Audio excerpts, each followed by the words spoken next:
The Forsaken Hero Chapter 30. A best friend and a lover.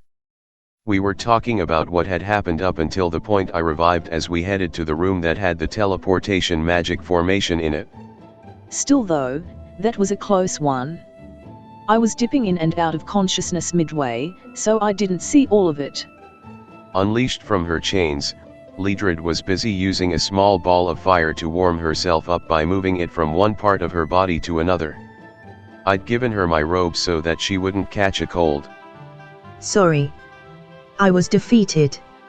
I don't know what happened. Shuri put her arms around my neck and leaned against my back, apologizing.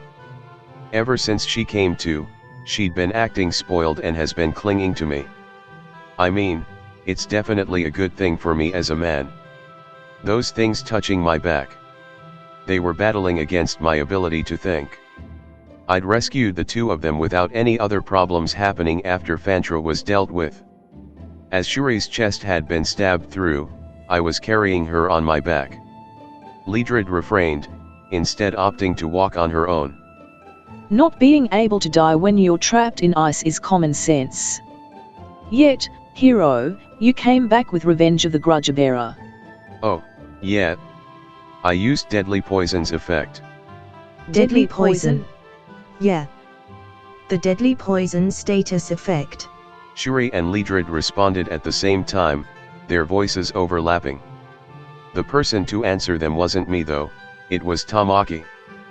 Remember when I took out all those things from Katsurogi's pouch when he wasn't able to move because of Fantra's Imperial rank magic?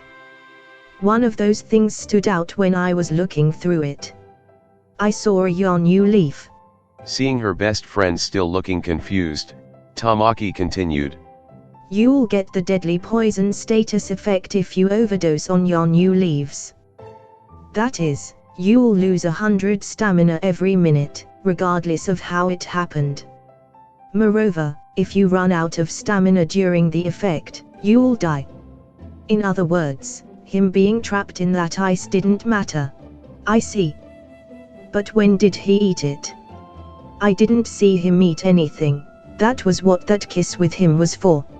Tamaki put on airs to look like she didn't think anything of it and glossed over the matter. I put the Yonu leaves in my mouth. That way, I could pass them to him by pretending to kiss. So. Tamaki pat her best friend's head with a gentle touch. Katsurogi didn't throw you away, Shuri. You don't have to keep up your act anymore, alright?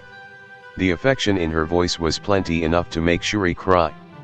Surprised at being seen through, Shuri looked up at her and blinked in surprise. You knew. Of course I did. You're my best friend. What you just said was the truth, right? Right. But still. Oh, come on. If you're going to be like that, then just keep up with how you've been. Go ahead and whisper sweet nothings into each other's ears. Us third wheels will leave you two alone. Tamaki clapped her on the back to pep her up. Normies should go explode. Ledred, let's go. Tamaki took Ledred's hand and ran ahead to the teleportation room. We were left alone. As would obviously happen, we looked into each other's eyes. There was no one around us. What Tamaki was wanting to say, what she wished for this girl before me. I knew. Katsurogi. Do you love me? Of course. Shuri, I love you. More than anyone. With that, After joining back up with the others a few minutes later, we were on the teleportation magic formation. It was already shining and was just waiting for the final word. Come to think of it, we didn't manage to team up with another demon, did we? Shuri, who'd grown much more spirited than before, spoke up about our original purpose in coming to this dungeon as though she'd just remembered it. There's nothing we can do about that. That guy wouldn't have made a good person to have with us anyway. More importantly, I managed to get some welcomed information, so I don't mind. What kind of information? Something about another dungeon to go to. Well, something like that. It was about 2 people who will pick up to join us. Hee, are they demons too? I'll let you find out when we meet them. Everyone ready to go?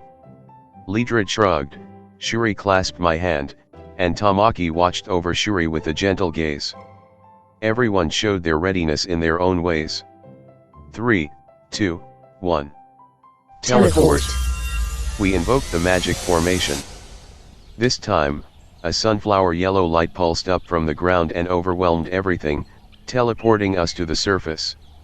We had finally returned from Trance Labyrinth.